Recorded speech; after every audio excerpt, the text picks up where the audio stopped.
यदा सः सर्वग्रहान् अन्वेष्य अपि शिशुः प्राप्तुं असमर्थः अभवत् तदा सः नौक्षिप्तुं प्रयत्नं कृतवान्। सः ब्राह्मणाय प्रतिज्ञातवान् यत् यदि सः शिशुः पुनः नेतुम् असमर्थः अस्ति तर्हि तत् करिष्यामीति। श्रीकृष्णः तु अर्जुनस्य प्रति अतीव दयालुः आसीत्। यतः अर्जुनः भगवतः अत्यन्तम् आत्मीयः मित्रः आसीत्। श्रीकृष्णः अर्जुनन् अनुनयत् यत् सः अपमानेन अग्निं प्रविष्टु। कृष्णः सूचितवान् यत् अर्जुनस्य मित्रत्वात् यदि सः निराशाया अग्निं प्रविशति तर्हि परोक्षतया तस्य कलङ्कः भविष्यति इति। अतः श्रीकृष्णः अर्जुनं परीक्ष्य शिशुः प्राप्स्यति इति आश्वासनं दत्तवान्। सः अर्जुनाय अवदत् मा मूर्खतापूर्वकम् आत्महत्यां कुरु इति। एवं अर्जुनं सम्भाष्य श्रीकृष्णः स्वस्य पारमार्थिकं रथम् आहूय अर्जुनेन सह तत् आरुह्य उत्तरं गन्तुम् आरब्धवान्। श्रीकृष्णः सर्वशक्तिमान् बालकम् अप्रयत्नेन पुनः नेतुं शक्नोति स्म, परन्तु सः मनुष्यस्य भागं निर्वहति स्मिति अस्माभिः सर्वदा स्मर्तव्यम्। यथा मनुष्येन कतिपयान् परिणामान् प्राप्तुं प्रयत्नः कर्तव्यः तथैव श्रीकृष्णः सामान्यमनुष्यवत् स्वमित्रार्जुनवत् वद्विजशिशुः प्रत्यागन्तुं द्वारकां त्यक्तवान्। मानवसमाजस्य प्रादुर्भावेन मानवत्वेन स्वस्य लीलाप्रदर्शनेन च कृष्णः निश्चितरूपेण दर्शितवान् यत् तस्मात् महत्तरम् एकमपि व्यक्तित्वं नास्ति। ईश्वरः महान् अस्ति तदेव परमपुरुषस्य विवक्षा। अतः न्यूनातिन्यूनम् अस्मिन् भौतिकलोके अन्तः सः उपस्थितः सन् कृष्णः सिद्धं कृतवान् यत् जगतः अन्तः महत्तरं व्यक्तित्वं नास्ति इति। अर्जुनेन सह रथे उपविष्टः कृष्णः अनेकाग्रहतन्त्रान् अतिक्रम्य उत्तरं प्रस्थितवान्। सप्तद्वीपेति श्रीमद्भागवते प्रकीर्तिताः द्वीपा इत्यर्थः द्वीपे। एते ग्रहाः कदाचिद् वैदिकेषु द्वीपा इति वर्णिताः। यस्मिन् ग्रहे वयं जीवामः स जम्बूद्वीपे। अन्तरिक्षं महान् वायुसागरहेति गृह्यते। तस्य महासागरस्य अन्तः बहवः द्वीपाः सन्ति। ये ग्रहाः भिन्नाः सन्ति। प्रत्येकं ग्रहे समुद्राः अपि सन्ति। केषुचित् ग्रहेषु लवणजलस्य सागराः केषुचित् क्षीरसागराः। अनेषु मध्यसमुद्राः अनेषु च हृतस्य तलस्य वा समुद्राः। तत्र पर्वताः अपि विविधाः सन्ति। प्रत्येकस्य ग्रहस्य वायुमण्डलस्य भिन्नः प्रकारः भवति। कृष्णः सर्वान् ग्रहान् अतिक्रम्य विश्वावरणं प्राप्य एतत् आवरणं श्रीमद्भागवते महात्म्यो महात्म्यसङ्कीर्तितं। समग्रेन्द्रियं जगत् कृष्णमेव परिकीर्तितं। मुक्ते अन्तरिक्षे सूर्यप्रकाशः अस्ति, अतः सः प्रकाशितः भवति। आच्छादने तु सूर्यप्रकाशाभावात् स्वाभाविकतया कृष्णः भवति। यदा कृष्णः जगतः आवरणस्तरन् उपसृत्य तस्य रथं आकर्षयन्तः चत्वारः अश्वाः शावः सुग्रीवः मेघपुष्पः बालाः च सर्वे अन्धकारं प्रविष्टुं सङ्कोचम् अकरोत्। एषः सङ्कोचः श्रीकृष्णस्य लीलायाः अपि भागः यतः कृष्णस्य अश्वाः साधारणाः न सन्ति। न सम्भवति साधारणाश्वाः सर्वं जगत् गत्वा ततः तस्य बाह्यावरणस्तरयोः प्रवेशं कर्तुं। यथा कृष्णः पारमार्थिकः तस्य रथः अश्वाः च तस्य विषये सर्वं च पारमार्थिकम्। अस्य जगतः गुणात् परम् कृष्णः साधारणमनुष्यस्य भागं निर्वहति स्मिति अस्माभिः सर्वदा स्मर्तव्यम्। तस्य अश्वाः अपि कृष्णस्य इच्छायाः कारणात् अन्धकारप्रवेशस्य सङ्कोचस्य साधारणाश्वानां अङ्गं कुर्वन्ति स्म। कृष्णः योगेश्वरः इति भगवद्गीतायाः अन्तिमभागे उक्तः। योगेश्वरो हरिः सर्वाणि मीमांसकशक्तयः तस्य वशे। अस्माकम् अनुभवे वयं बहवः मानवाः द्रष्टुं शक्नुमः येषा योगमीमांसकशक्तिः अस्ति। ये कदाचित् अतीव अद्भुतानि कर्माणि कुर्वन्ति, परन्तु कृष्णः सर्वमीमांसकशक्तेः स्वामी इति ज्ञायते। अतो श्वानातंसि प्रगन्तुं सङ्कोचं दृष्ट्वा सदा सूर्यप्रकाशापेक्षया सहस्रगुणाधिकम् आकाशप्रकाशकं सुदर्शनचक्रं विसृजत्। विश्वावरणस्य तमः कृष्णस्य च सृष्टिः। सुदर्शनचक्रं च कृष्णस्य नित्यसहचरः। एवं सुदर्शनचक्रं पुरतः स्थापित्वा तमः प्रविशत्। श्रीमद्भागवतेन उपन्यत् सुदर्शन चक्रन्तमेह प्रवेशन्यथा रामचन्द्रस्य शार्ङ्गधनुः मुक्तः बाणः रावणसेनायां प्रविशति स्म। स्वीत्यस्य अर्थः अति सुन्दरः इति, दर्शनस्य अर्थः अवलोकनमित्यर्थः। श्रीकृष्ण चक्र सुदर्शन प्रसादात् सर्वं सुशोभितं दृश्यते न च किञ्चन तमसि तिष्ठति। एवं श्रीकृष्णार्जुनौ च तमसा महाप्रदेशम् आच्छादयन्। अर्जुनस्तदा ददर्श तेजो ब्रह्मज्योतिर्विख्यातं ब्रह्मज्योतिर्द्रव्य विश्वावृणात् बहिः स्थिता अस्ति, अस्माकं वर्तमान चक्षुषा द्रष्टुं न शक्यते इति कारणतः अयं ब्रह्मज्योतिः कदाचित् अव्यक्तः इति कथ्यते। अयम् आध्यात्मिकं तेजः वेदान्तिनां अवैयक्तिकानां परमं गन्तव्यम् अनन्तरम् इति च ब्रह्मज्योतिरमसीमम् अप्रत्यक्षम्। यदा भगवान् कृष्णार्जुनौ ब्रह्मज्योतिर्प्रदेशमागतौ तदा अर्जुनः चञ्चलं तेजः सहितुं न शक्तवान्, सः नेत्रैः निमीलितवान्। श्रीकृष्णस्यार्जुनस्य च ब्रह्मज्योतिर्प्रदेशं हरिवंशे प्रकीर्तितम्। वैदिक साहित्यस्य तस्मिन् भागे कृष्णः अर्जुनं ज्ञापयति मम प्रिय अर्जुनः तेजस्वी तेजः पारमार्थिकं ज्योतिः यत् त्वं पश्यसि तत् शरीरकिरणाः ब्रह्मज्योतिरमेव हि भरतवंशाध्यक्षिति। यथा सूर्यचक्रं सूर्यप्रकाशं च विच्छेदनं कर्तुं न शक्यते, तथैव कृष्ण अन्तस्य देहकिरणं ब्रह्मज्योतिः च न विच्छेदनं कर्तुं शक्यते।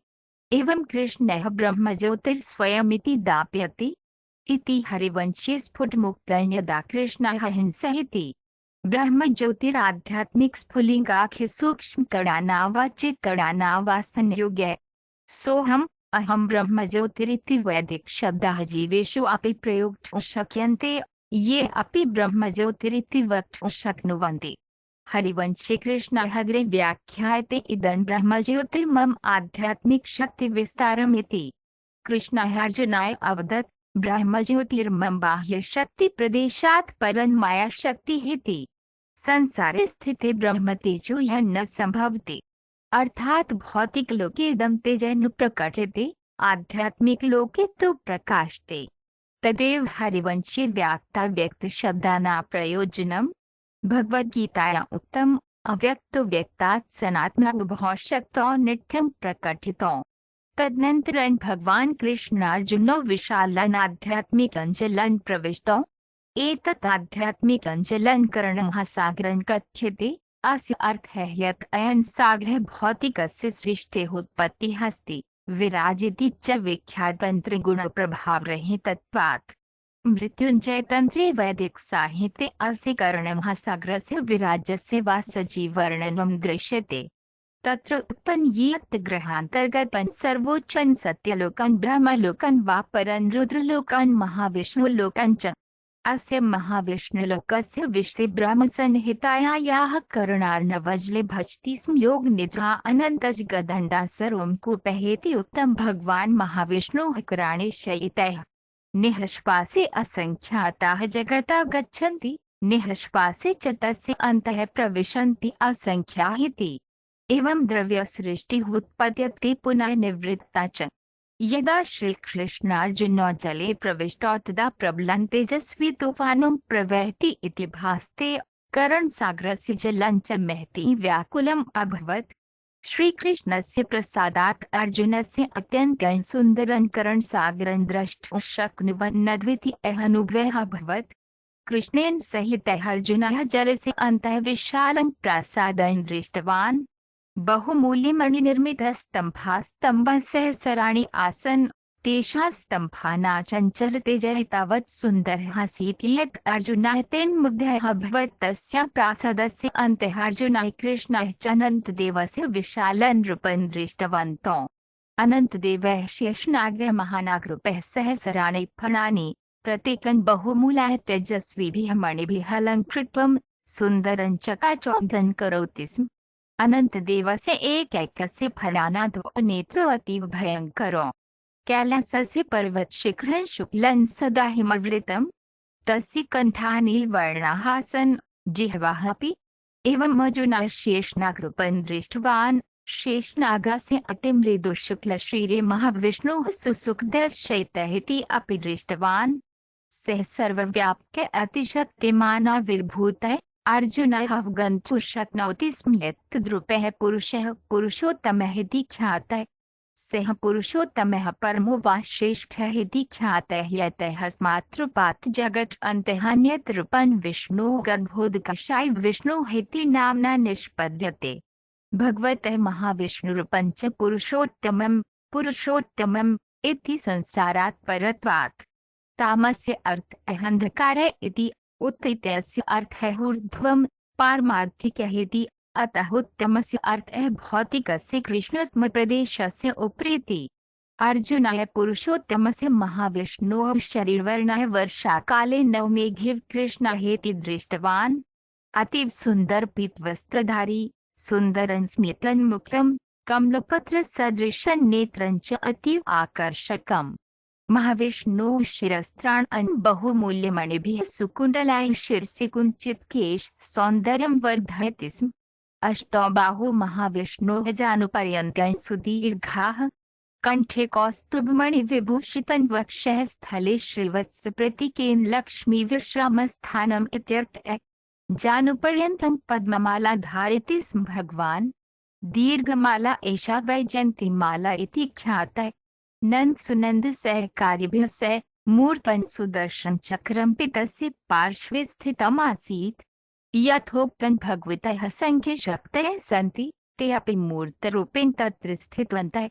तेषु महत्त्वपूर्णाः यथा पुष्टिः पोषणशक्ति श्री सौन्दर्यशक्ति कीर्ति प्रतिष्ठा ऊर्जा अजा च द्रव्यसृष्टिशक्ति। एतानि सर्वाणि शक्तयः द्रव्यप्रशासकेषु ब्रह्मशङ्कर विष्णुषु च इन्द्रे चन्द्रवरुणे सूर्यदेवे च निवेशिताः भवन्ति। अर्थात् सर्वे देवा भगवता कतिपय शक्तयः सशक्ताः सन्तः भगवतः पारमार्थिक प्रेम सेवाया प्रवर्तन्ते। महाविष्णुविशेषण कृष्णस्य शरीरस्य विस्तारः। ब्रह्म संहिता महाविष्णुः कृष्णस्य पूर्णविस्तारस्य भागः इति पुष्टिकरोति। एतादृशाः सर्वे विस्ताराः भगवतः विभिन्नाः परन्तु कृष्णस्य मनुष्यत्वेन लीला प्रकटीकरणार्थम् अस्मिन् द्रव्यान्तरे प्रादुर्भूतत्वात् सः अर्जुनेन सह सदैव महाविष्णुं पुरतः प्रणम्य श्रद्धाञ्जलिम् अर्पितवन्तौ। श्रीमद्भागवते उपन्यत् श्रीकृष्णेन महाविष्णुमादरः कृतः कृष्णेन स्वतः परं कस्माचित् नमस्कारः कृतः इति भावः यतः श्रीमहाविष्णुः कृष्णात् एव अभेदः अस्ति। श्रीकृष्णेन महाविष्णुवे नमस्कारो यन्नतोऽहङ्ग्रहोपसाना इति क्वचित् ज्ञानयज्ञेन आत्मना उन्नयनार्थं प्रयत्नशीलानाम् अनुशंसितः पूजारूपः। एतादृशाः व्यक्तिः भगवद्गीतायां अपि उक्ताः सन्ति ज्ञानयज्ञेन चाप्यने यजनतो ममुपस्ते। यद्यपि कृष्णस्य नमस्कारस्य आवश्यकता नासीत् तथापि गुरुत्वात् सः अर्जुनाय महाविष्णुवे कथं सम्मानाय कर्तव्यः इति उपदिशति स्म। अर्जुनस्तु द्रव्यानुभवविशिष्टं सर्वस्य विशालरूपं दृष्ट्वा बहुभीतः अभवत्। श्रीकृष्णं महाविष्णुं नमस्कृत्य दृष्ट्वा सदैव अनुसृत्य प्राञ्जलिः पुरतः स्थितः। ततः परं महाविष्णोः प्रसादः प्रतिस्मितो ब्रवीत्। कृष्णार्जुनयोः प्रिय भवन्तो दर्शनार्थं बहु उत्सुको अतएव ब्राह्मणस्य शिशवे अपहृत्य अत्र स्थापितुं व्यवस्था कृतवान्। अस्मिन् प्रासादे भवन्तो द्रष्टुं मह्यं प्रतीक्षमाणाः सम्। जगति भारं कुर्वता राक्षसानां बलं न्यूनीकर्तुं मम अवतारः इति त्वं द्रवे आविर्भूताः। अनिष्टान् सर्वान् हत्वा मम समीपं नागमिष्यसि। नरनारायणस्य महामुनेः अवतार अभवन्तौ। यद्यपि भवन्तौ स्वयमेव पूर्णैस्तः भक्तानां रक्षणाय राक्षसानां विनाशाय च विशेषतः च जगति धार्मिक सिद्धान्तान् स्थापितुं यथा शान्तिः च निरन्तरं भवतु तथापि भवन्तः तथ्य धर्मस्य मूलभूत सिद्धान्तान् उपदिशन्ति येन जनानां जगत् वा अनुसृत्य तेन शान्तं समृद्धं च भवेदिति। ततः श्रीकृष्णार्जुनौ महाविष्णुं नमस्कृत्य ब्राह्मण संतानं प्रतिगृह्य येन मार्गेण आध्यात्मिकलोकं प्रविष्टौ तेनैव मार्गेण द्वारकानगरं प्रत्यागतौ। ब्राह्मणस्य बालकाः सर्वे यथावत् प्रवृद्धाः। द्वारका प्रत्यागत्य श्रीकृष्णार्जुनाय सर्वान् पुत्रान् विजाय प्रयच्छत्। अर्जुन तु श्रीकृष्णस्य प्रसादेन पारमार्थिकं लोकं गत्वा महता विस्मयेनाहतः। कृष्णप्रसादेन च सः गन्तुं शक्नोति स्म यत् अस्मिन् जगति यत् किमपीश्वर्यं भवेत् तत्तस्मात् एव निसर्गम् श्रीकृष्णानुग्रहात् भवेत् यत् किमपि श्रीमान् पदं भवेत्। अतः कृष्णचेतनाया सदा भवितव्य श्रीकृष्णस्य पूर्णकृतज्ञतया, यतो हि यत् किमपि विद्यते तत्सर्वं तेन दत्तम्। कृष्णस्य दयाया कारणेन अर्जुनस्य अद्भुतः अनुग्रहः श्रीकृष्णस्य अस्मिन् भौतिके वासस्मै कृतेषु अनेकेषु सहस्रेषु लीलासु अन्यतमः अस्ति। ते सर्वे अद्वितीयाः सन् विश्वस्य इतिहासे तेषां समानान्तरं नास्ति। एते सर्वे लीलाः कृष्णस्य परमपुरुषत्वं पूर्णतया सिद्धयन्ति। तथापि अस्मिन् द्रव्ये वर्तमानः संसाधारणैः बहुभिः लौकिककर्मभिः क्रीडति स्म। सः 16,000 अधिकानि भाराणि, 16,000 प्रासादानि, 1,60,000 बालकानि च धारयन् आदर्शगृहस्थस्य भूमिकां निर्वहति स्म। तस्मिन् भूमिकायां सः केवलं राजक्रमन् मानवतायाः हिताय भौतिकजगति कथं जीवितव्यमिति शिक्षितुं बहुयज्ञं कृतवान्। सः आदर्शः परमात्मना ब्राह्मणेभ्यः आरभ्य मानवसमाजस्य उच्चतम पुरुषेभ्यः आरभ्य अधमजनसहिताः साधारणजीवानां यावत् सर्वेषां कामान् पूरयति स्म। यथा कालेन सर्वेषां तृप्त्यर्थं सर्वत्र वर्षावितरणं राजा इन्द्रः प्रभारी भवति, तथा भगवान् श्रीकृष्णः सर्वान् तृप्तिं करोति अकारणकृपानिपात्यन्। तस्य कार्यं भक्तानां रक्षणम् आसुरीराज्यानावधः च आसीत्। तस्मात् बहुष्टानि सहस्राणि राक्षसान् जघान, केचिद् स्वयं जघान, केचन कृष्णप्रतिनियुक्तेन अर्जुनेन हताः। एवं युधिष्ठिरादिकान् पुण्यान् राजानां जगतः पत्नी स्थापितवान्। एवं दिव्यव्यवस्थाना युधिष्ठिराज्यस्य सुशासनं सृष्ट्वा तत्र शान्तिः च अभवत्। एवं कृष्णस्य अति उत्कृष्टशक्तिः इति कृष्णस्य नवशीतितमस्य अध्यायस्य भक्तिवेदान्तार्थः समाप्तः। पुस्तकालय कृष्णा भगवान अध्याय 90 श्री कृष्णस्य लीलानां सारांशः वर्णनं कृष्णेन स व्यक्तिगतरूपेण भ्रमणं कर्तुं समर्थः आध्यात्मिक राजात् प्रत्यागत्य अर्जुनः अतीव विस्मितः अभवत्। सः मनसि चिन्तितवान् यत् यद्यपि सः केवलं साधारणः जीवः अस्ति, तथापि कृष्णस्य प्रसादात् तस्य आध्यात्मिकलोकस्य दर्शनं सम्भवम् अभवत्। न केवलं आध्यात्मिकलोकं दृष्टवान्, अपितु सृष्टेः कारणाद् महाविष्णुः स्वयमेव दृष्टवान्। वृन्दावनात् कृष्णः कदापि न निर्गच्छति इति कथ्यते। वृन्दावनं परित्यज्य पदनेकं न गच्छति। कृष्णः मथुरायां परमो, द्वारकायां परमो, वृन्दावने परमे।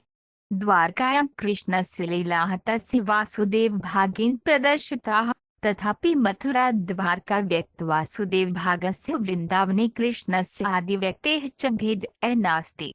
अस्य ग्रन्थस्य आरम्भे अस्माभिः चर्चा कृता यत् यदा कृष्णः प्रादुर्भवति तदा तस्य सर्वे अवताराः पूर्णभागाः च तेन सह गच्छन्ति।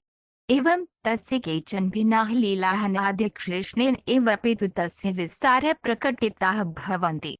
कृष्णस्य कारणानुसाय विष्णु आध्यात्मिकलोके द्रष्टुं गमनेन अर्जुनः किमर्थं विस्मितः अभवत् इति श्री विश्वनाथ चक्रवर्तिनः कुरभाष्येषु पूर्णतया विमर्शितमिति। महाविष्णोः वाक्यात् ज्ञायते यत् सः कृष्णदर्शनार्थं बहु उत्सुकः आसीत्। ब्रह्मपुत्रान् महाविष्णुना हरेत्युक्तं द्वारकागमनमन्ध्रुवमिति वाच्यम्। अतः कृष्णं तत्र किमर्थं न दृष्टवान्।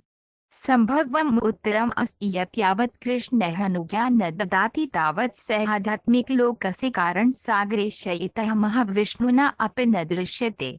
एवं महाविष्णुः ब्राह्मणपुत्रान् जन्मानन्तरमेव क्रमेण अपहृतवान्, यथा कृष्णः साक्षात् कारणमहासागरम् आगत्य तान् प्राप्तुं तत्र महाविष्णुः तं द्रष्टुं शक्नुयात्। यदि तथा तर्हि परः प्रश्नः अस्ति यत् कृष्णं द्रष्टुं न शक्नोति चेत् महाविष्णुः किमर्थं द्वारकामागमिष्यति स्म। ब्रह्मपुत्रान् हर्तुं कस्मात् न प्रेषयामास केचिद् सहचराः। संभवम् उत्तरम् अस्ति यत् कृष्णसन्निधौ द्वारकानगरस्य कस्यचित् नागरिकस्य विपत्तौ स्थापनम् अतीव कठिनम्। तस्मात् ब्राह्मणपुत्रान् हर्तुं महाविष्णुसहचराणाम् अशक्यात् सः स्वयमेव तान् हर्तुमागतः। अनया प्रश्नः अपि उत्पद्येत भगवान् ब्राह्मणदेवः ब्राह्मणानां पूज्य देवः इति ख्यातः। अतः सः किमर्थं ब्राह्मणन्यावत् दशमः पुत्रः न गृहीतः तावत् एकस्य पश्चात् अन्यस्य पुत्रस्य उपरि एतादृशे घोरे शोकस्थितौ स्थापितुं प्रवृत्तः आसीत्। दूरे उत्तरम् अस्ति यत् श्रीमान् महाविष्णुः कृष्णदर्शनार्थम् उत्सुकः आसीत् यत् सः ब्राह्मणस्य क्लेशं दातुमपि न सङ्कोचम् अकरोत्। यद्यपि ब्राह्मणस्य क्लेशदानं निषिद्धं कर्म, तथापि कृष्णदर्शनार्थं विष्णुः किमपि कर्तुं सज्जः आसीत्। सः तं द्रष्टुम् उत्सुकः आसीत्। एकैकं पुत्रं नष्टं कृत्वा ब्राह्मणः प्रासादद्वारे आगत्य राजानं ब्राह्मणानां रक्षणं दातुं न शक्नोति, एवं राजसिंहासने उपविष्टुं योग्यः इति आरोप्यते स्म। महाविष्णुः योजना आसीत् यत् ब्राह्मणः क्षत्रिये कृष्णं च आरोपयिष्यति। कृष्णः ब्राह्मणपुत्रान् प्रतिगृहीतुं तं द्रष्टुम् आगन्तुं बाध्यः भवेत्। अपरं प्रश्नः उत्पद्येत यदि महाविष्णुः कृष्णं द्रष्टुं न शक्नोति तर्हि कथं कृष्णः तस्य पुरतः आगन्तुं बाध्यः अभवत् सर्वथा ब्राह्मणपुत्रान् प्रतिगृह्णार्थम्। उत्तरम् अस्ति यत् श्रीकृष्णः महाविष्णुं गतः न सम्यक् ब्राह्मणपुत्रान् प्रतिगृहीतुम् अपि तु अर्जुनार्थमेव। अर्जुनेन सह तस्य मैत्री एतावत् आत्मीयः आसीत् यत् यदा अर्जुनः अग्निप्रवेशं कृत्वा मृत्युवे सज्जः अभवत् तदा कृष्णः तस्य सम्पूर्णं रक्षणं दातुम् इच्छति स्म। अर्जुनस्तु वाणीप्रवेशं न विरमति यावत् ब्राह्मणपुत्रः नान्यन्ति स्म। अतः कृष्णः तस्मै प्रतिज्ञातवान् अहं ब्राह्मणपुत्रान् प्रतिनिष्यामि, आत्महत्या कर्तुम् अप्रयतस्व इति। यदि श्रीकृष्णः केवलं ब्राह्मणपुत्राणां पुनः प्राप्त्यर्थं विष्णुं द्रष्टुं गच्छति स्म तर्हि दशमपुत्रग्रहणं यावत् सः न प्रतीक्षते स्म। यदा तु दशमः पुत्रः महाविष्णुना अपहृतः अर्जुनः तस्मात् प्रतिज्ञामिथ्या सिद्ध्यमानत्वात् अग्निप्रवेशार्थं सज्जः अभवत्। तदा स गम्भीरस्थितिः श्रीकृष्णः अर्जुनेन सह महाविष्णुदर्शनार्थं गन्तुं निश्चयं कृतवान्। अर्जुनः नरनारायणस्य सशक्तः अवतारः इति कथ्यते। नरनारायण इत्यपि कदाचित् भिधीयते। नरनारायणावतारः विष्णोः पूर्णविस्तारेषु अन्यतमः। अतः कृष्णार्जुनौ विष्णुदर्शनार्थं गतवन्तौ। यथा कृष्णः द्वारकायां लीला प्रदर्शयन् वासुदेव सामर्थ्यम् अकरोत्, तथैव अर्जुनः स्वस्य नरनारायणत्वेनाक्तः इति ज्ञेयम्। आध्यात्मिकलोकं गत्वा अर्जुनः निष्कर्षं गतवान् यत् भौतिकलोकेषु आध्यात्मिकलोकेषु वा यत् किमपीश्वर्यं दर्शयितुं शक्नोति तत् सर्वं भगवतः कृष्णस्य दानम् एव। श्रीकृष्णः विविधरूपेण विष्णुतत्त्वं जीवतत्त्वं वा स्वाश्विभिन्न अंशं वा व्यक्तं भवति। विष्णुतत्त्वं स्वांशं जीवतत्त्वं विभिन्न अंशं च। अतोपि स्वाङ्गविभिन्नांशं वा यथा इष्टं स्वं भिन्न भिन्नं पारमार्थिकलीलाभिः प्रदर्शयितुं शक्नोति, तथापि सः आदितः परमपुरुषः एव तिष्ठति। श्रीमद्भागवतस्य दशमकाण्डे नवतितमोऽध्याये कृष्णस्य लीलासमाप्तिभागः प्राप्यते। अस्मिन् अध्याये शुकदेवगोस्वामी कथयन् कृष्णः सवैश्वर्यस्य द्वारकायां सुखेन वसति स्मिति व्याख्यातुमिच्छति स्म। कृष्णस्य बलैश्वर्यं तस्य विभिन्नेषु लीलासु प्रदर्शितम् अस्ति। अधुना तस्य द्वारकावासीन् तस्य धनसौन्दर्यैश्वर्यं कथं प्रदर्शितम् इति दर्शितं भविष्यति। अस्मिन् संसारे धनसौन्दर्यैश्वर्यं सर्वैश्वर्येषु परमं मन्यते, तथापि ते आध्यात्मिकलोके एतेषां ऐश्वर्याणां विकृतप्रतिबिम्बमात्रम्। अतः श्रीकृष्णः परमपुरुषत्वेन अस्मिन् ग्रहे स्थित्वा तस्य धनसौन्दर्यैश्वर्याणां त्रैलोक्यान्तर्गतः उपमन् आसीत्। कृष्णः 16,000 सुन्दराणि भाराणि भोक्तुं शक्नोति स्म। तेषां सहस्राणां सुन्दराणां सहस्राणां पतित्वेन द्वारकायां वसति स्मिति महत्त्वपूर्णम्। एतत् विशेषतया उक्तं यत् स एव 16,000 भार्याणां पतिः आसीत्। अवश्यं जगदितिहासे न श्रुतं यत् एकः शक्तिशाली राजा बहुशः राज्ञः धारयिष्यति, परन्तु यद्यपि एतादृशः राजा एतावता भार्याणां एकमात्रः पतिः भवेत् तथापि सः तान् सर्वान् एकस्मिन् समये भोक्तुं न शक्तवान्। श्रीकृष्णस्तु षोडशसहस्राणि सर्वाणि उक्तवत्। यद्यपि योगिनः अपि स्वशरीरस्य अनेकरूपेण विस्तारं कर्तुं शक्नुवन्ति तथापि योगिनः विस्तारः श्रीकृष्णस्य च विस्तारः न समानः। अतः कृष्णः क्वचिद् योगेश्वरः सर्वयोगिनात्। वैदिक साहित्ये वयं पश्यामः यत् योगी सौभ्री मुनिः अष्टधा विस्तारं कृतवान्, परन्तु सः विस्तारः दूरदर्शन विस्तारः आसीत्। दूरदर्शन प्रतिबिम्बन कोटिविस्तारेषु प्रकटितं भवति, परन्तु ते विस्ताराः भिन्नरूपेण कार्यं कर्तुं न शक्नुवन्ति। ते केवलं मूलस्य प्रतिबिम्बाः एव सन्ति, मूलस्य एव कार्यं कर्तुं शक्नुवन्ति। कृष्णस्य विस्तारः न भौतिकः दूरदर्शनस्य वा योगिनः वा विस्तारः। यदा नारदः कृष्णस्य प्रासादानां भ्रमणं कृतवान् तदा सः दृष्टवान् यत् कृष्णः स्वस्य भिन्नविस्तारेषु राज्ञिनां प्रासादेषु नानाविधरूपेण प्रवृत्तः अस्ति। श्रीकृष्णः द्वारकायां पतिः भूत्वा निवसति स्मिति च कथ्यते। रुक्मिणी राज्ञी देवी सर्वा विस्ताराः। अतः श्रीकृष्णः वृषणवंश प्रमुखः श्रीमान् सः पूर्ण ऐश्वर्येण सह भुङ्क्ते स्म। कृष्णराज्ञी स्थायी यौवनं सुन्दरं च परिकीर्तितम्। यद्यपि कृष्णस्य पौत्राः प्रपौत्राः च आसन् तथापि कृष्णः तस्य राज्ञी वा षोडशविंशतिवर्षेभ्यः अधिकवयस्काः न दृश्यन्ते स्म।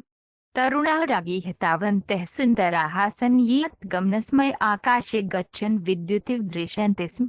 उत्तमालङ्कारवस्त्रधारिणः प्रासादस्य छतौ नृत्यं गायनं कन्दुकक्रीडा इत्यादिषु क्रीडाक्रियासु नृत्यं प्रवृत्ताः आसन्।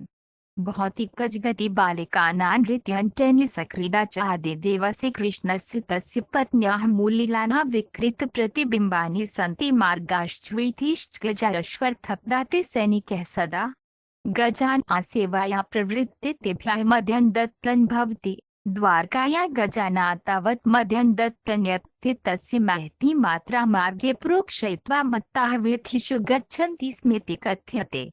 वीथि गच्छन्तः पदाति सैनिकाः सुवर्णाभरणाः प्रचुररूपेण अलङ्कृताः। वीथिषु अश्वाः सुवर्णरथाः च भ्रमन्ति स्म। द्वारकानगरस्य सर्वदिक्षु यत्र यत्र नेत्रं भ्रमति तत्र तत्र हरितानि उद्यानानि च फलपुष्पभारयुक्तानि वृक्षाणि वनस्पतिभिः पूरितानि च लभते स्म।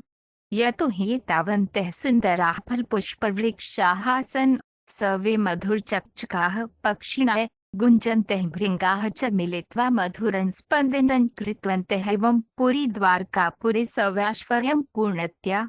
यदुवंशीय नायकाः स्वं नगरस्य सौभाग्यशालिनः निवासी इति मन्यन्ते स्म, वस्तुतः ते सर्वाणि पारलौकिकसुविधानि आनन्दयन्ति स्म। कृष्णराज्ञिना प्रासादानां षोडशसहस्राणि सर्वे अस्मिन् रमणीयद्वारकापुरे स्थिताः।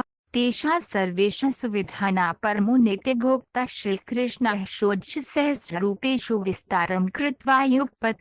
तेषु षोडशसहस्रेषु प्रासादेषु भिन्नकुलकरेषु प्रवृत्तः।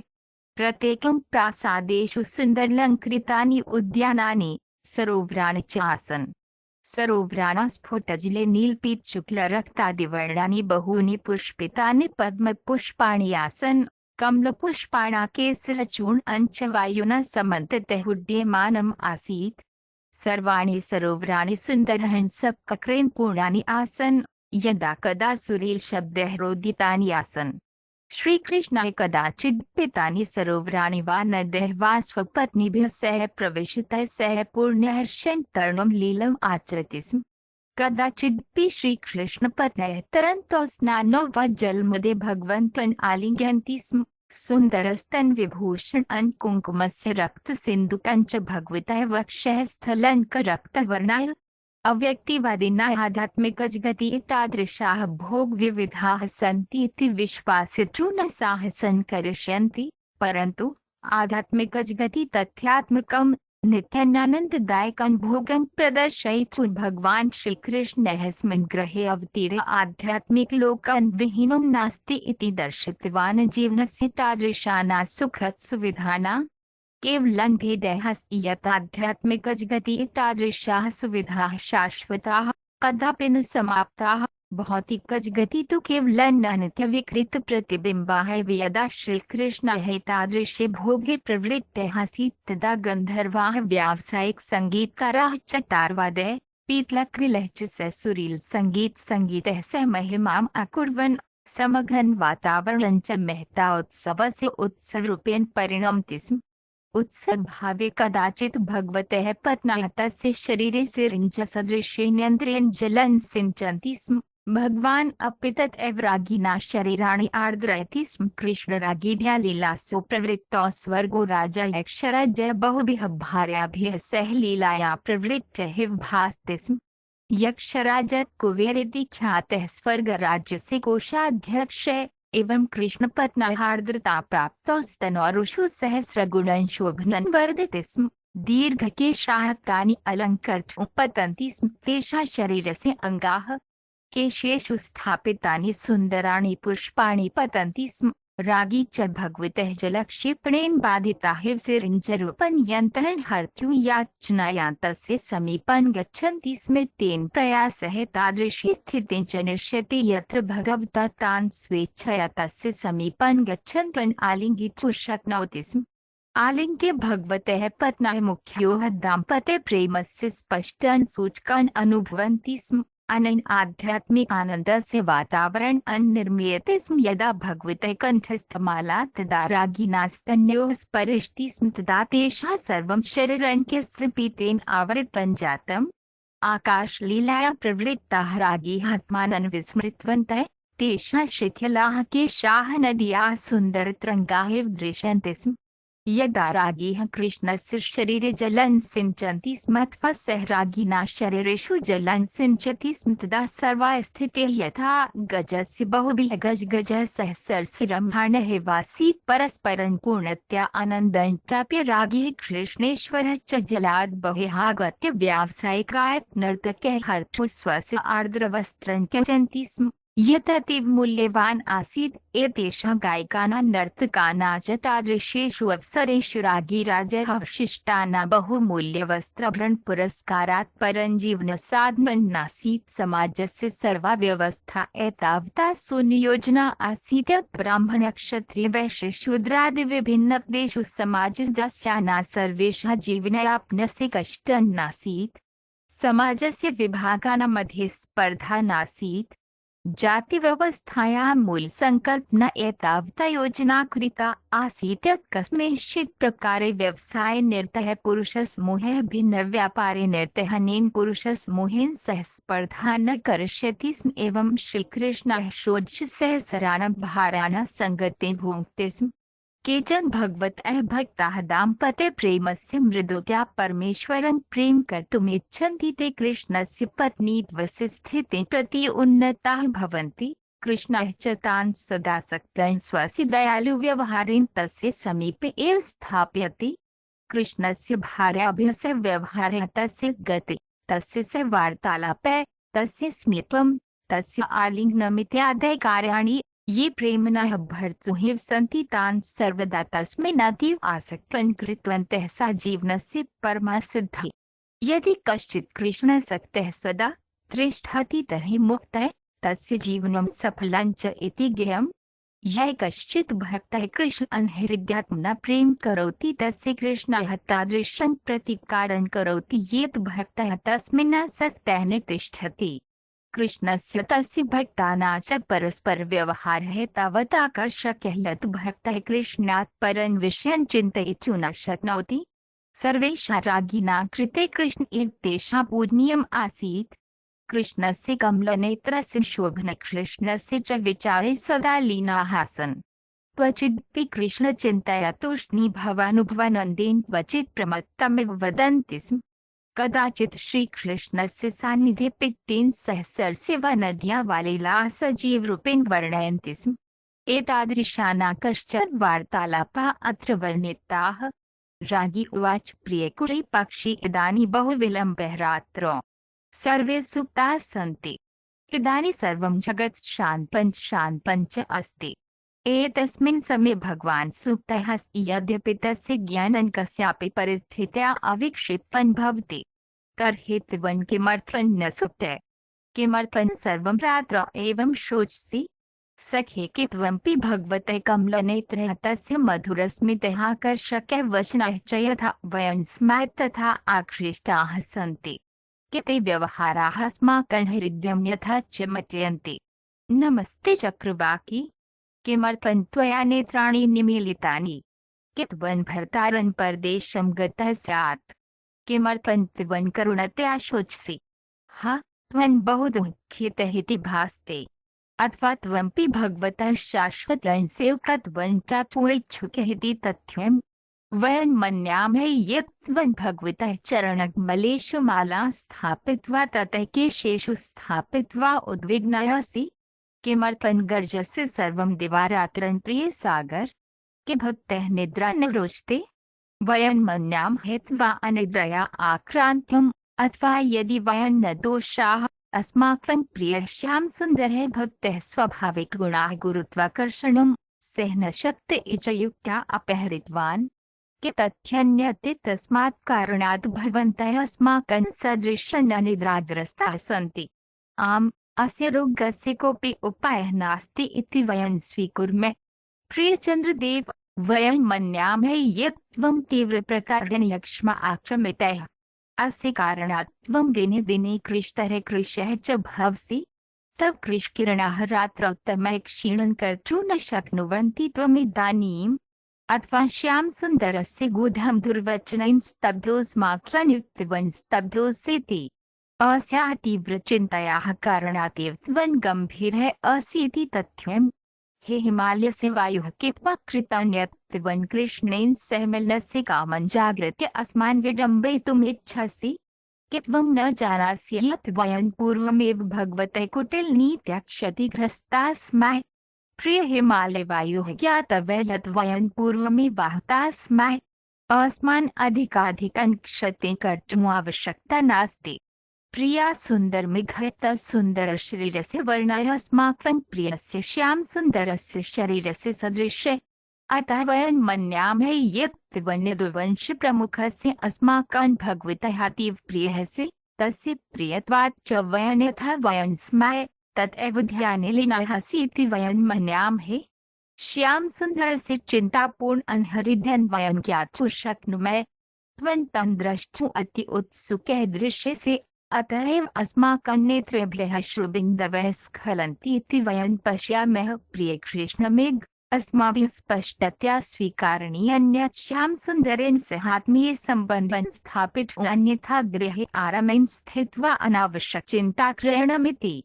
सामान्यतया कोकिलः रात्रौ अन्ते प्रातःकाले वा स्वस्य कूजस्पन्दनं ध्वन्यति। राज्ञी रात्रौ अन्ते कोकिलस्य कूजनतं श्रुत्वा अवदन् प्रिय कोकिल, तव स्वरः अतीव मधुरः अस्ति। मधुरं स्वरं स्पन्दमान् मात्रं श्यामसुन्दरं स्मरामि यतः तव स्वरः तस्य सदृशः अस्ति। भवतः स्वरः अमृतेनोतप्रोतः अस्ति। एतावत् स्फूर्तिदायकं च यत् प्रियसखी विरहणमृतप्रायः जनानां जीवनं दातुं समर्थः इति अस्माभिः स्पष्टतया स्वीकारणीयम्। अतः भवतः प्रति वयं बहु आभारी स्मः। कथं वयं भवतः स्वागतं कर्तुं शक्नुमः? भवतः कृते किमपि कर्तुं शक्नुमः इति ज्ञापयन्तु इति। रागीस्तथा जल्पन्ति स्म। ते गिरिमिदम् उक्तवन्तः, प्रियपर्वत, त्वं बहु उदारः असि। गुरुत्वाकर्षणमात्रेण अस्याः पृथिव्याः समग्रं पृष्ठं सम्यक् परिपालितं भवति। यद्यपि भवन्तः अतीव निष्ठया स्वकर्तव्यं निर्वहन्ति इति कारणतः भवन्तः गतिं न जानन्ति तावत् गम्भीरत्वात् इतस्ततः न चर्सि न किञ्चित् पिबत्सि। अपि तु भवन्तः सर्वदा विचारशील भावेन दृश्यन्ते। भवतूनां भवान् सर्वदा अतीव गम्भीरं महत्त्वपूर्णं च विषयं चिन्तयति, परन्तु भवान् कि चिन्तयति इति वयं बहु स्पष्टतया अनुमानं कर्तुं शक्नुमः। श्यामसुन्दरस्य पादपम्बुजं यथा उच्छ्रितशिखरेषु स्थापयितुम् इच्छामः तथा वयं निश्चयेन स्मः। प्रिया शुष्कनदे वयं जानीमः यत् एषः ग्रीष्मकालः अस्ति, अतः भवत्यः सर्वाणि शय्याः शुष्काः सन्ति, भवत्यः जलं नास्ति। यतः सर्वं जलम् इदानीं शुष्कम् अस्ति, तस्मात् त्वं न पुनः प्रफुल्लितपद्मपुष्पैः शोभितः असि। वर्तमानक्षणे भवान् अतीव कृशः च दृश्यते, अतः भवत्यः स्थितिः अस्माकं सदृशी एवेति वयम् अवगन्तुं शक्नुमः। श्यामसुन्दरविरहात् सर्वं नष्टं तस्य प्रियं वचनं न शृणुमः। अस्माकं हृदयं सम्यक् कार्यं न करोति, अतः वयम् अपि अतीव कृशाः च अभवम्। अतः वयं मन्यामः यत् भवन्तः अस्माकं सदृशाः एव सन्ति। त्वं कृशः च अभवत्यतः त्वं भर्तुः समुद्रात् मेघ्याः जलं न प्राप्नोषीति। अत्र राज्ञेभ्यः यत् उदाहरणं दत्तं तत् अतीवयुक्तम्। यदा समुद्रः मेघद्वारा जलं न प्रयच्छति तदा नदीतटाः शुष्काः भवन्ति। सागरः पतिः कल्प्यते, तस्मात् तस्याः पोषणं कल्प्यते। यावत् स्त्रिया जीवनस्य आवश्यकताभिः भर्त्रा समर्थानुभवति तावत् सा अपि शुष्कन्दिः शुष्कता प्राप्नोति। एकया राज्ञी हंसमुवाच, हंसः प्रिये हंसेहागच्छ भवतः स्वागतम्, कृपया उपविश्य किञ्चित् क्षीरं गृहाण। श्यामसुन्दरस्य सन्देशः अस्ति चेत् हंसस्य प्रिये अहं तस्मात् दूतत्वं गृह्णामि। यदि भवतः तादृशी वार्ता अस्ति तर्हि मा वदतु।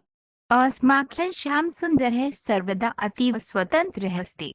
सः कदापि कस्यचित् वशं न आगच्छति। वयं सर्वे तस्य नियन्त्रणं कर्तुं असफलाः स्मः, अतः भवन्तं पृच्छामः यत् सः स्वस्थः अस्ति वा।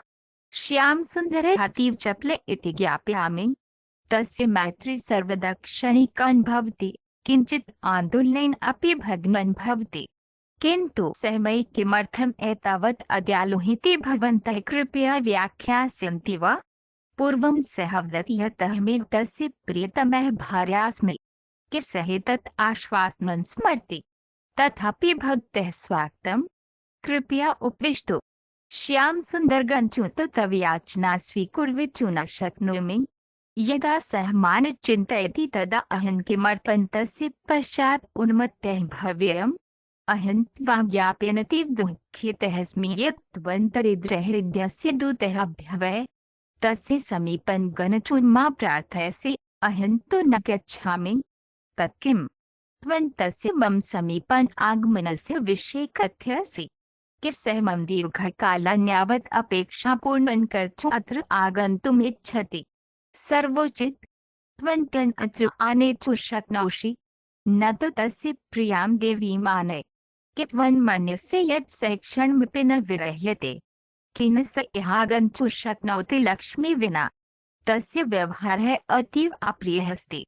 लक्ष्मी विना श्यामसुन्दरः सुखी न भवितुमर्हति इत्यर्थः। कि सः अन्यया भार्यया सह सुखी न भवितुमर्हति। कि श्रीदेव्याः प्रेमाब्धिः अस्ति, अस्माकं कश्चन अपि तस्याः तुलना कर्तुं न शक्नोति इति भावः। श्रीकृष्णस्य भार्याः सर्वाः पूर्णतया तस्य विचारे लीनाः आसन्। कृष्णयोगेश्वरः सर्वयोगीनाथः इति ख्यातः। द्वारकायां कृष्णपत्न्यः सर्वाः च एतत् योगेश्वरं हृदये एव स्थापयन्ति स्म। सर्वयोगमीमांसकशक्तयोः स्वामी भवितुं प्रयत्नस्य स्थाने केवलं परमं योगेश्वरं कृष्णं हृदये एव स्थापयति चेत् श्रेयस्करम्। एवं जीवनं सिद्धं भवितुमर्हति। अतीव सुलभतया ईश्वरराज्ये स्थानान्तरणं कर्तुं शक्यते। ज्ञेयं यत् कृष्णस्य राज्ञीः सर्वे ये तस्य सह द्वारकायां निवसन्ति स्म, ते पूर्वजन्मनि अतीव महती उच्च भक्ताः आसन्, ये कृष्णेन सह दाम्पत्य प्रेमेण सम्बन्धं स्थापयितुम् इच्छन्ति स्म। एवं तेषां तस्य भार्यात्वस्य तस्य सह नित्यं प्रेम सम्बन्धस्य च अवसरः प्राप्तः। अन्ते ते सर्वे वैकुण्ठगृहेषु स्थानान्तरिताः। अव्यक्तिः कदाचिदपि ब्रह्म परमं ब्राह्मणाय। सर्वाणि वैदिकसाहित्यानि तस्य नानाव्यक्तिकक्रीडाविलासानां पारमार्थिकनिष्पादनस्य महिमामण्डनं कुर्वन्ति। वेदेषु रामायणे च भगवतः कर्म प्रकीर्तिता इति उच्यते। वैदिक साहित्ये सर्वत्र तस्य महिमा गायन्ति। श्रीकृष्णस्य तान् पारमार्थिकान् लीलान् श्रुत्वा एव मृदुहृदय स्त्रियः इत्यादयः सदैव तस्मिन् आकृष्टाः भवन्ति। अतः मृदुहृदय स्त्रियः बालिकाः च कृष्णचेतना आन्दोलने अतीव सहजतया आकृष्टाः भवन्ति। एवं कृष्णचैतन्यं प्रति आकृष्टे तादृशचैतन्येन सह नित्यं सम्पर्कं स्थापितुं प्रयत्ते सः अवश्यमेव परमो मोक्षं प्राप्नोति। गोलोकवृन्दावने कृष्णं प्रति गत्वा यदि केवलं कृष्णचेतनायाः विकासेन आध्यात्मिकजगति स्थानान्तरणं कर्तुं शक्यते तर्हि कृष्णस्य राज्ञः कियतानन्दिताः धन्याः चासन् ये तस्य स व्यक्तिगतरूपेण सम्भाषणं कृत्वा कृष्णेश्वरं सम्मुखं दृष्टवन्तः इति केवलं कल्पयितुं शक्यते। श्रीकृष्णपत्नीना भाग्यं न सम्यक् कथितुं शक्नोति। स्नानं भोजनं प्रीतिकरणं सेवा च इत्यादीनि विविधानि पारमार्थिक सेवानि कृत्वा व्यक्तिगतरूपेण तस्य पालनं कृतवन्तः। एवं द्वारकाया राज्ञी सेवाया न कश्चित् तपः। सुखदेव गोस्वामी महाराज परीक्षितं न्यवेदयत् यत् आत्मसाक्षात्काराय द्वारकाया राज्ञीभिः कृताना तपः च न तुलाय। आत्मसाक्षात्कारस्य उद्देश्यम् एकं कृष्णे। अतः यद्यपि कृष्णेन सह राज्ञिना व्यवहारः पतिपत्न्योः साधारणव्यवहारवत् दृश्यते तथापि मुख्यं द्रष्टव्यं राज्ञिना कृष्णसङ्गः एव तपस्या च समग्रं संसारविरहं कृष्णे सङ्गं वर्धयितुं च भवति। कृष्णाय सर्वस्य आत्मसाक्षात्कारस्य उन्नतिं कुर्वत् आचरणम् आदर्शगृहस्थत्वेन सह स्वपत्न्या सह निवसन् वैदिक संस्कारं च अकरोत् केवलं अल्पबुद्धिभ्यः दर्शयितुं यत् परमेश्वरः कदापि अवैयक्तिकः नास्ति इति। कृष्णाय सर्वेषु ऐश्वर्येषु भार्याभिः बालकैः सहैव वसति स्म। यथा साधारणः सशर्तः आत्मा केवलं तान् आत्मानं शिक्षितुं यत् ये वास्तवतः शर्ताः सन्ति तेषां कृते कृष्णस्य कुलमण्डले प्रवेशः करणीयः यत्र सः केन्द्रः अस्ति। यथा यदुवंशस्य सदस्याः कृष्णकुटुम्बे निवसन्ति स्म तेषां सर्वेषां कार्याणां केन्द्रं कृष्णः भवति स्म। सनन्या सह तावत् महत्त्वपूर्णः नास्ति यथा कृष्णसङ्गवर्धनं कृष्णचैतन्य आन्दोलनं विशेषेण तदर्थं पुरुषः सन्न्यासी वा गृहस्थः इति न प्रयोजनम् इति सिद्धान्तं वयं प्रचारयामः। केवलं कृष्णस्य प्रति आसक्तिं वर्धयितुं भवति ततः तस्य जीवनं सफलं भवति। श्रीकृष्णस्य पदानि अनुसृत्य कुटुम्बजनैः सह समाजे वा राष्ट्रे वा न तु इन्द्रियतृप्त्यर्थम् अपि तु तस्य प्रति आसक्तिं प्रगत्य कृष्णस्य साक्षात्कारार्थं जीवितुं शक्यते। सशर्तजीवनात् मुक्तिजीवनपर्यन्तं चत्वारः सिद्धान्ताः सन्ति ये तान्त्रिकदृष्ट्या धर्माय अर्थाय कामाय मोक्षः च धर्माय आर्थिक विकासाय इन्द्रियतृप्ति मुक्तिः च इति प्रसिद्धाः सन्ति। यदि कश्चित् श्रीकृष्णस्य कुटुम्बजनानां पदानुसरणं कृत्वा पारिवारिक जीवनं यापयति तर्हि कृष्णः सर्वेषां कार्याणां केन्द्रं कृत्वा एतान् चत्वारि अपि सफलता सिद्धान्तान् युगपत् प्राप्तुं शक्यते। कृष्णस्य 16,108 भार्याः सन् इति अस्माभिः पूर्वमेव ज्ञायते। एताः सर्वाः उच्चरिताः मुक्तात्मनस्तेषु राज्ञी रुक्मिणी मुख्या।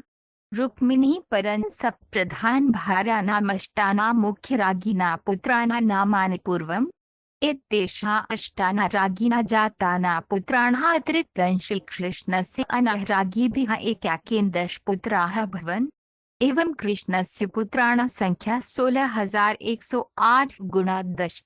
कृष्णस्य तावन्तः पुत्राः सन् इति श्रुत्वा न विस्मयेत्।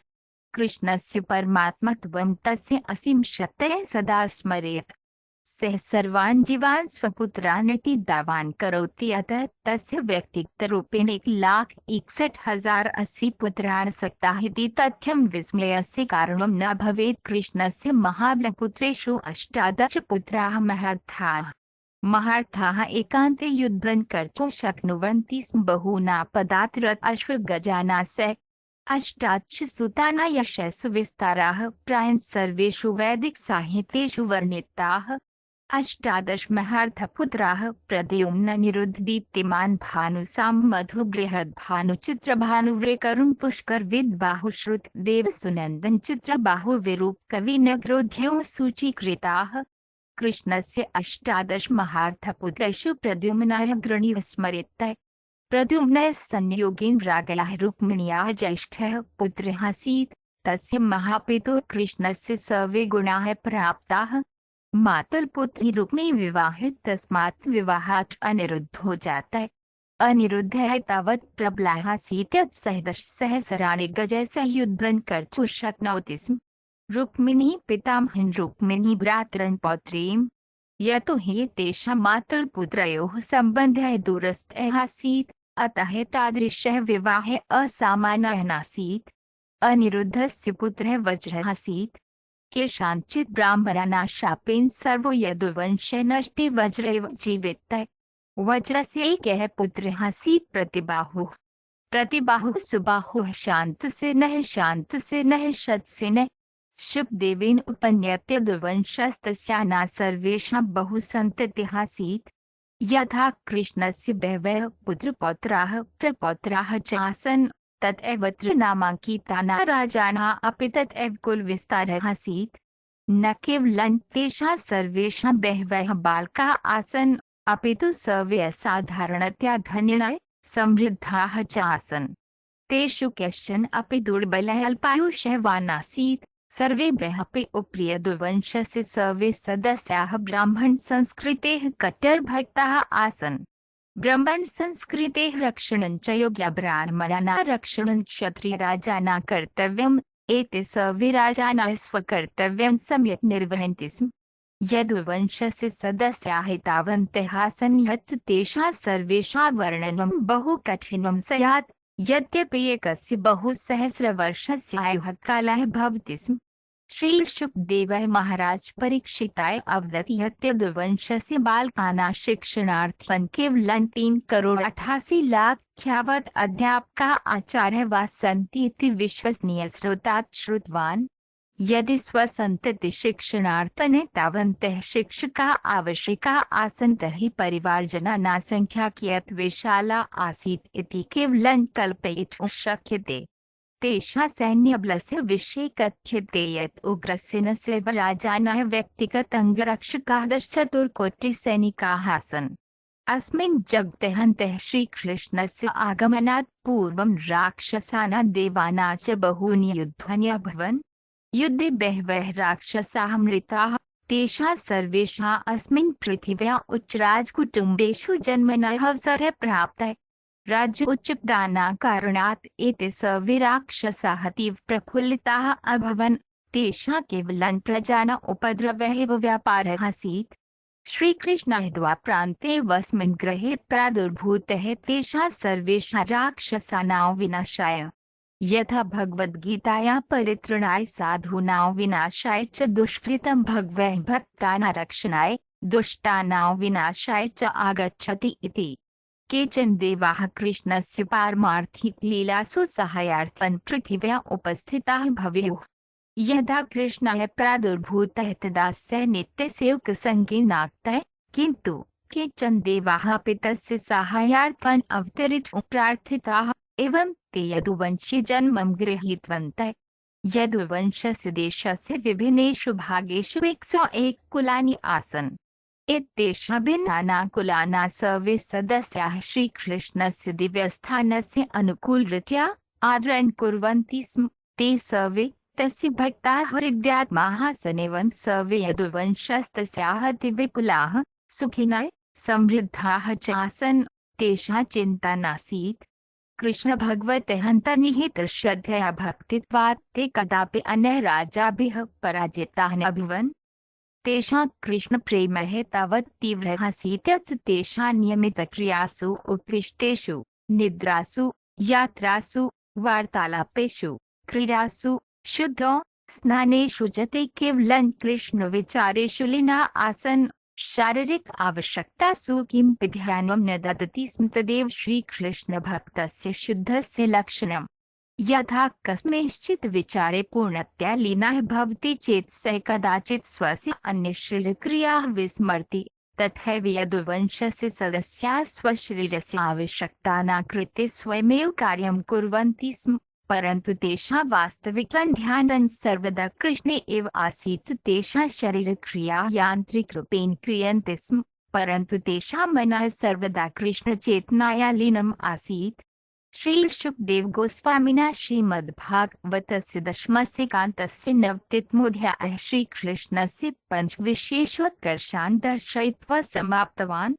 प्रथमम् उत्कृष्टं यत् श्रीकृष्णस्य यदुकुटुम्बस्य प्रादुर्भावात् पूर्वं गङ्गानदी सर्वेषु शुद्धतमा इति प्रसिद्धा आसीत्। अशुद्धानि अपि गङ्गाजलस्पर्शमात्रेण शुद्धानि भवितुमर्हन्ति स्म। यन् गङ्गाजलस्य अति उत्कृष्टा विष्णोः अङ्गुष्ठात् निर्गतत्वात्। यदा तु श्रीकृष्णाय परमविष्णुः यदुवंशकुले प्रादुर्भूतः तदा स यदुराज्यं स्वयमेव यात्रा कृतवान्। यदुवंशेन सहात्मीयसङ्गत्या च समग्रं कुटुम्बं न केवलं अतीव प्रसिद्धं जातम् अपितु अधिकम् अपि अभवत्। गङ्गाजलात् परिशुद्धौ प्रभावी कृष्णस्य प्रादुर्भावस्य परम् उत्कृष्टं यत् यद्यपि सः भक्तानां रक्षणं दत्त्वा राक्षसानां नाशनं कृतवान् इति भाति, तथापि भक्तानां राक्षसानां च समानं परिणामं प्राप्तं। श्रीकृष्णाय पञ्चविधमोक्षप्रदस्य सायुज्यमुक्तिः परमिकत्वमुक्तिः वा कंसादि दैत्येभ्यः दत्ता। गोपीभ्यः तु तस्य व्यक्तिगतरूपेण संसर्गस्य अवसरः दत्तः। गोपीः कृष्णस्य सङ्गतिं भोक्तुं स्वव्यक्तित्वं धारयन्ति स्म, परन्तु कंसः तस्य अवैयक्तिकब्रह्मज्योतिः स्वीकृतः।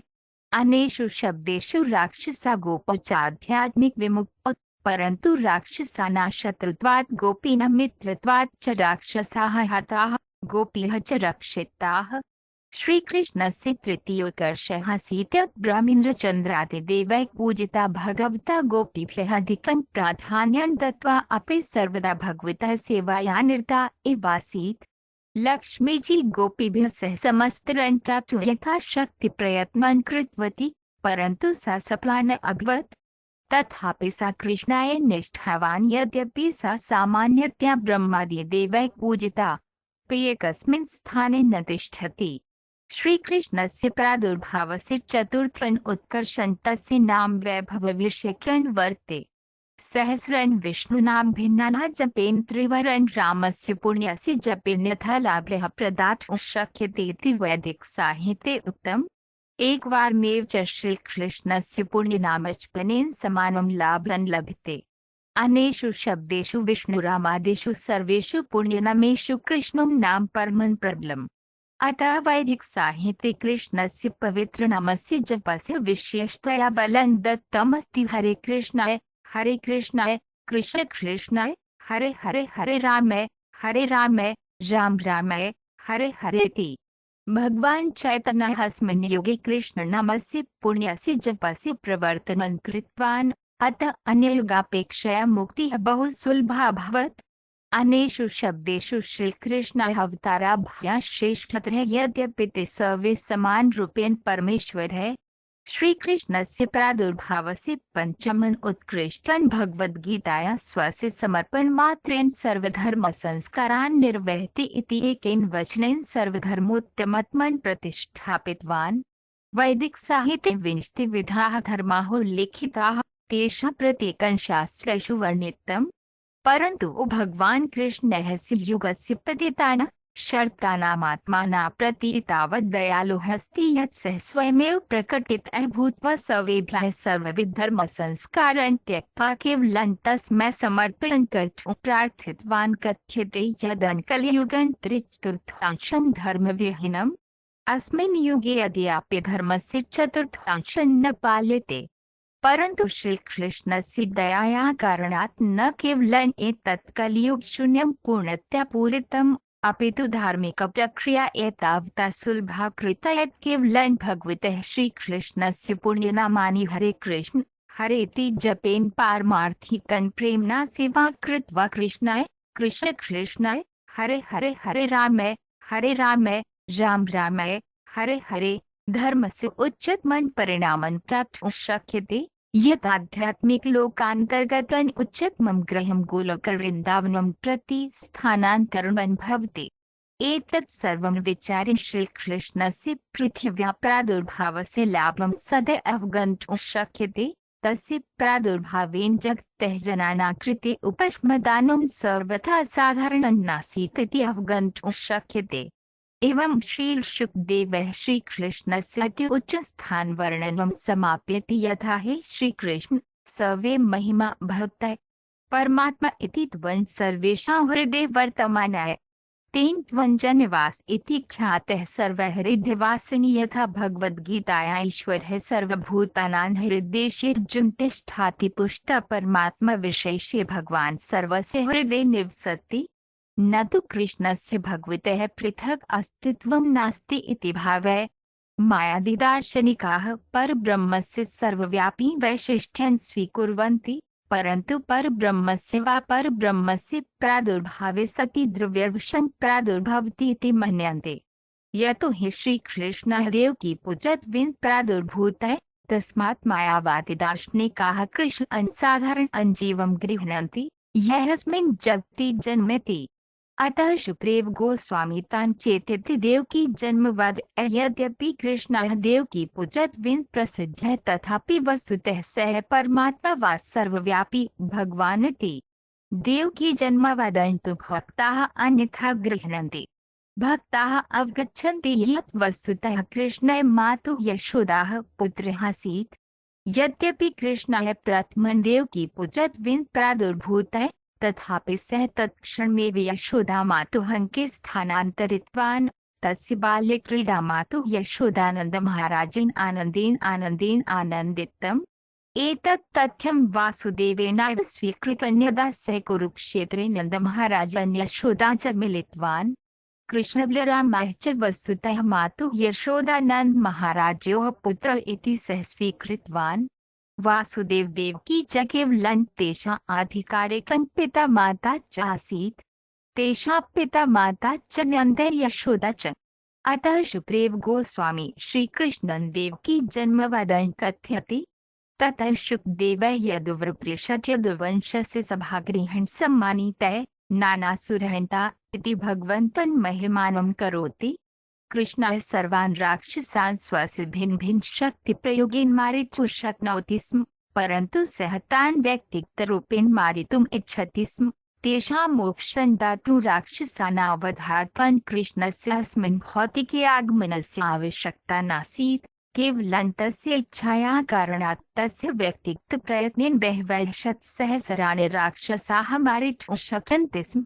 किन्तु वस्तुतः सः स्वशुद्धभक्तानां कृते अवतीर्णे मात्र यशोदानन्द महाराजेन सह बाले क्रीडितुं द्वारकावासिनां प्रीतिं दत्तुं च। राक्षसान् मारित्वा भक्तानां रक्षणं दत्त्वा श्रीकृष्णः वास्तविकं धार्मिकं सिद्धान्तं स्थापितवान् यत् केवलं ईश्वरप्रेमेव। ईश्वरप्रेमस्य तथ्यात्मकधर्मस्य अनुसरणं कृत्वा स्थिरकारिति नाम्ना प्रसिद्धाः जीवाः अपि सर्वद्रव्यदूषणात् मुक्ताः भूत्वा आध्यात्मिकराज्ये स्थानान्तरिताः स्थिर इत्यर्थः। वृक्षाः वनस्पतयः ये न चलन्ति, कार इत्यर्थः चराः पशवः विशेषतः गावः। श्रीकृष्णे सति वृन्दावने द्वारकायां च संयोगेन वृक्षान् वानरादिवनस्पति पशवः संयोगेन तं दर्शनं सेवन्ते च। गोपीणा द्वारकामहिषिणा च प्रतिदाने श्रीकृष्णः विशेषेण महीयते। न केवलं वृन्दावन गोपीना अपितु द्वारकारागिणा मोहितस्मितेन श्रीकृष्णस्य महिमा शुकदेवः अस्मिन् सन्दर्भे प्रयुक्ताः सम्यक् शब्दाः वर्धयन् कामदेवम्। वृन्दावने बाहुना गोपीना बन्धुत्वेन द्वारकायां च बहुरागिना पतित्वेन कृष्णेन तेन सह भोक्तुं कामकामान् वर्धयति स्म। ईश्वरस्य साक्षात्कारस्य वा आत्मसाक्षात्कारस्य वा कृते सामान्यतः अनेकानि बहुसहस्राणि वर्षाणि यावत् तीव्रतपः तपः च कर्तव्यः भवति, ततः ईश्वरस्य साक्षात्कारः सम्भवः भवेत्। किन्तु गोपीः द्वारकामहिषीश्च कृष्णं सखा वा पते वा भोक्तुं कामवर्धनमात्रेण उच्चतमं मोक्षं प्राप्नुवन्। गोपीरागिभ्यः सह कृष्णस्य एषः व्यवहारः आत्मसाक्षात्कारस्य इतिहासे अद्वितीयः अस्ति। प्रायः जनाः अवगच्छन्ति यत् आत्मसाक्षात्काराय वनं वा पर्वतं वा गत्वा तीव्रतपः तपः च कर्तव्यः भवति।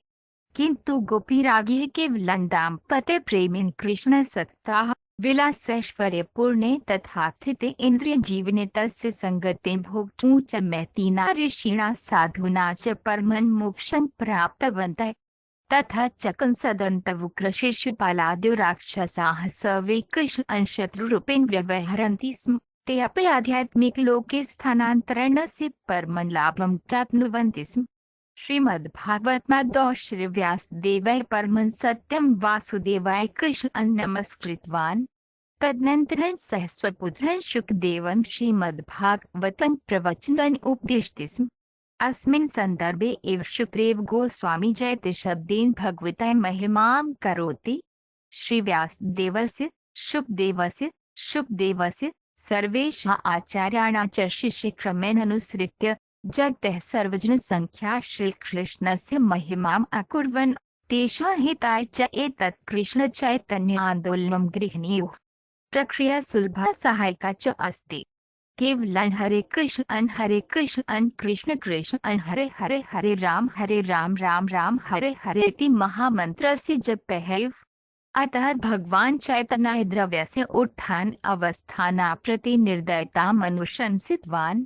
भौतिकजीवनं क्षणिकं भवति, अतः जीवनस्य उत्थान अवस्था आगत्य आगच्छन्ति सत्यवृक्षवत् सहिष्णुः व्यथिकायां तृणवत् विन्यशीलः मृदुः च भवेत्। परन्तु अवश्यमेव हरे कृष्णं कृष्ण कृष्णं हरे हरे हरे रामं हरेति जपन् कृत्वा कृष्णचेतनाया प्रवृत्तः भवेत्। राम राम हरे हरे। भगवान श्री कृष्ण सर्वप्राणिनां परमात्मा निमित्त कृपया अवतरति। भिन्न भिन्न अवतारेषु स्वस्य भिन्न भिन्न तीन्द्रियलीलाः प्रकटयति। श्रीकृष्णस्य विभिन्नावताराणाम् आकर्षकलीला श्रवणं सशर्तात्मनः मुक्तेः अवसरः भवति। श्रीकृष्णस्यैव मनोहरतमाः प्रियाः च क्रियाकलापाः यद्यपि अधिकाः आकर्षकाः सन्ति, यतो हि श्रीकृष्णः स्वयमेव सर्वाकर्षकः अस्ति। श्री शुकदेव गोस्वामिनः पुण्यफलं अनुसृत्य वयम् अस्य युगस्य सशर्तात्मनः पठितश्रवणं कृष्णेति ग्रन्थं प्रस्तुतुं प्रयत्नम् अकरोम। श्रीकृष्णस्य लीलाः श्रुत्वा मोक्षं प्राप्य गृहं पुनः ईश्वरं प्रति स्थानान्तरणं च निश्चितं च भवति। शुकदेवेन उपन्यत यथा भगवतः पारमार्थिकलीलाः शृणुमः तथा वयं क्रमेण द्रव्यदूषणग्रन्थे छिन्नमहे। अतः कश्चित् यत्किमपि भवतु, यदि कश्चित् आनन्दमय अस्तित्वे ईश्वरस्य पारमार्थिके राज्ये श्रीकृष्णस्य सङ्गं नृत्यनिच्छेत् तर्हि श्रीकृष्णस्य लीलाः श्रुत्वा हरे कृष्ण हेति महामन्त्रस्य जपः करणीयः। कृष्ण कृष्ण हरे हरे राम राम हरे हरे। भगवतः कृष्णस्य पारमार्थिकलीलाः तावन्तः शक्तिशालिनः सन्ति यत् केवलं कृष्णं ग्रन्थं श्रुत्वा पठित्वा कण्ठस्थं कृत्वा आध्यात्मिकजगति स्थानान्तरणं निश्चयं भवति, यत् सामान्यतया अतीव कठिनं भवति। श्रीकृष्णस्य लीलावर्णनमेतावत् आकर्षकं यत् स्वयमेव पुनः पुनः अध्ययनस्य प्रेरणां यच्छति। भगवतः लीलायाः यथा यथा अध्ययनं कुर्मः तथा तस्य प्रति आसक्ताः भवेम। एषैव कृष्णसंज्ञः तस्य गोलोकवृन्दावने स्थानान्तरणं योग्यं करोति। यथा पूर्वाध्यायात् ज्ञातं यत् भौतिकजगत् अतिक्रमणं भौतिकप्रकृतेः कठोरनियमानाम् अतिक्रमणं भवति। अध्यात्मस्वभावेन आकृष्टस्य प्रकृतिः निरूपितुं न शक्नुवन्ति भौतिकस्वभावस्य कठोरनियमाः। एतत् भगवद्गीतायां भगवता एव प्रतिपादितं। यद्यपि द्रव्यस्य कठोरनियमाः सुदुष्कराः, तथापि यः भगवते समर्पणं करोति सः अत्याचारम् अतिसुलभतया लङ्घयितुं शक्नोति इति। आध्यात्मिकलोके भौतिकप्रकृतेः प्रभावः नास्ति। यथा श्रीमद्भागवते द्वितीयकान्ततः ज्ञातं यत् देवानां शासनशक्ति भौतिकप्रकृतेः प्रभावः च तेषाम् आध्यात्मिकलोके अभावेन स्पष्टः भवति। अतः श्री सुखदेव गोस्वामिना महाराज परीक्षिताय द्वितीय कांतादौड़ उपदेशय कृतः यत् प्रतीकः सशर्तः भगवतः पारमार्थिक लीला श्रवणे जपने च प्रवृत्तः भवेत्। श्री सुखदेव गोस्वामिना अपि राजा परीक्षिताय सूचितं यत् पूर्वनने बहवः राजानः सम्राटाः च गृहं गन्तुं पुनः ईश्वरं प्रति गन्तुं घोरं तपः च कर्तुं वने गच्छन्ति स्म। भारते अद्याप्यनेके उन्नताः पारमार्थिकाः स्वकुलजीवनं त्यक्त्वा वृन्दावनं गत्वा तत्रैव वसन्ति। भगवतः पवित्रलीलानां श्रवणं जपं च सम्पूर्णतया प्रवर्तन्ते इति प्रचलति। एषा व्यवस्था श्रीमद्भागवते अनुशंसिता।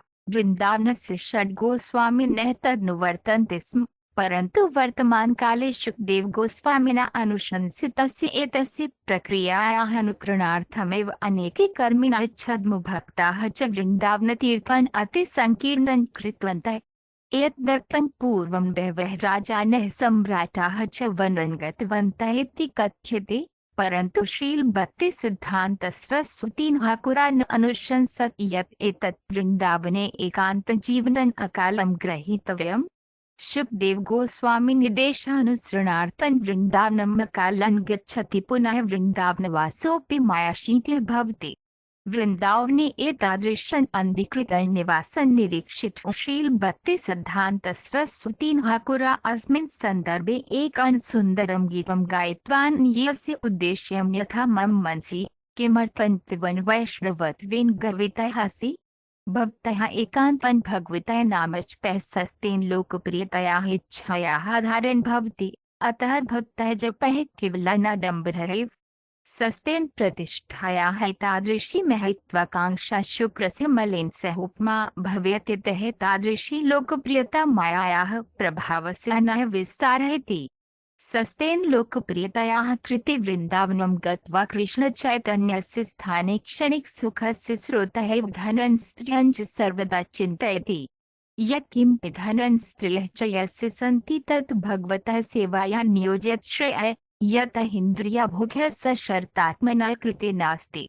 इन्द्रियाणां स्वामी हृषिकेशः श्रीकृष्णः, अतः इन्द्रियाणि तस्य सेवायां नित्यं प्रवृत्ताः भवेयुः।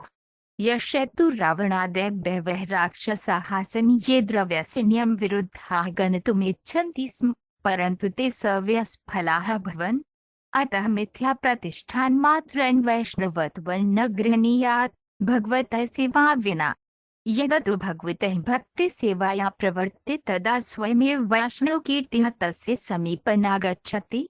भगवतः महिमा प्रवचने प्रवृत्तानां भक्तानां ईर्ष्यायाः आवश्यकता नास्ति।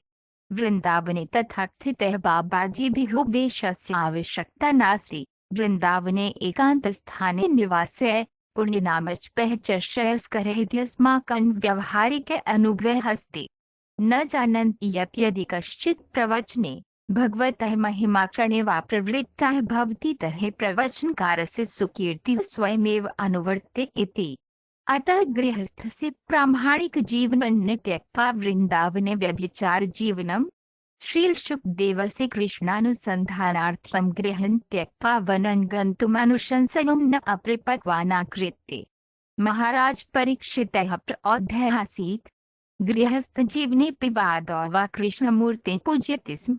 बाले सः श्रीकृष्णस्य देवता पूजयति स्म। पश्चात् गृहस्थः अपि सः सर्वदा विरक्तः आसीत्। अतः मृत्युसूचना प्राप्य सदा गृहजीवनेन सह सर्वान् सम्बन्धान् त्यक्त्वा उपविष्टवान् गङ्गायाः तटे श्रीमद्भागवतं श्रोतुं भक्तसङ्गमे। एवं कृष्णस्य नवतितमस्य अध्यायस्य भगवतः कृष्णस्य लीलानां सारांशवर्णनमिति भक्तिवेदान्तार्थः समाप्तः। पुस्तकालय कृष्णा भगवानस्य संस्करणस्य विषये एकः टिप्पणी श्रीलप्रभुपादैः 1970 तमे वर्षे श्रीकृष्ण भगवतः कृष्णपुस्तकमिति प्रसिद्धं सम्पन्नवान्। तस्य भक्तिवेदान्तपुस्तकन्यासेन तस्मिन् वर्षे द्विखण्डेषु शीघ्रमेव पुनः त्रैखण्डेषु च प्रकाशितम्। 1986 तमे वर्षे बीबीटी संस्थायाः एकखण्डीयं संस्करणं लघुसंशोधनाय सह प्रकाशितम्। वर्तमान संस्करणस्य कृते सम्पादकाः श्रीलप्रभुपादस्य ग्रन्थनिर्देशस्य मूलपट्टिकासु गत्वा पूर्वसंस्करणेन सह शब्दशः तुलना कृतवन्तः। स्वकार्यस्य क्रमे तेषां ज्ञातं यत् मूलप्रतिलेखकाः सम्पादकाः च अधिकांशतः उत्तमं कार्यं कृतवन्तः, परन्तु यदा कदाचित् त्रुटिं कुर्वन्ति स्म। सम्भवतः श्रीलप्रभुपादस्य बहवः उच्चारणयुक्तस्य आङ्ग्लभाषायाः अभिलेखानाविष्मगुणस्य दशमस्य काण्टो ग्रन्थस्य केषुचित् खण्डेषु कठिनदार्शनिकावधारणानां कारणात् वा एते दोषाः कुलग्रन्थस्य प्रतिष्ठात् न्यूनाः सन्ति। येन पूर्वमेव सिद्धं पुस्तकं श्रीलप्रभुपादस्य मूलवचनेषु वर्धितया निष्ठायाः कारणात् अधिकं सिद्धं जातम्।